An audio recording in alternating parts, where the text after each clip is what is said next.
Nagpadayon karon ng enrollment sa mga pampublikong eskwelahan alang sa bagong school year. Apan alang sa wa pa nakapa-enroll online, mitanyag ang DepEd ug Dropbox enrollment kung ihulog lang sa kahon. Kini ang RTV Presents ni Nico Sereno.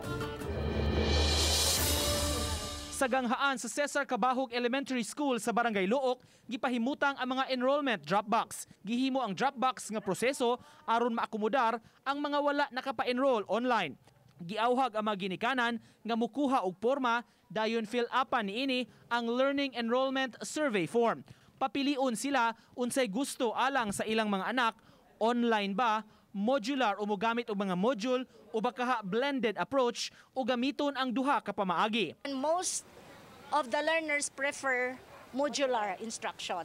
Ang modular is 424 something ana. Ang modular mo na katong mga worksheet no? Oh, worksheets, yes. Mao na karon gi-work out sa ato mga teachers. Naghanasad niya.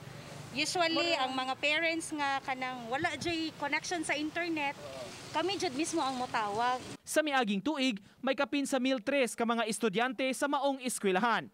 Apan sa pagkutlo ning balita, wa pay katunga ang nakapa-enroll. Kapin sa 400 ang mipili sa modular approach, kapin 100 sa online class, samtang 90 ang buot sa blended learning. Si Ginang Sirila, usa sa nagpa-enroll sa iyang anak ug mipili sa online class. Pero mas nindot man gud siguro ang online sir kay ngano ug mo kon kay maglikay sa dibeta sa mga kanang bitang virus ana.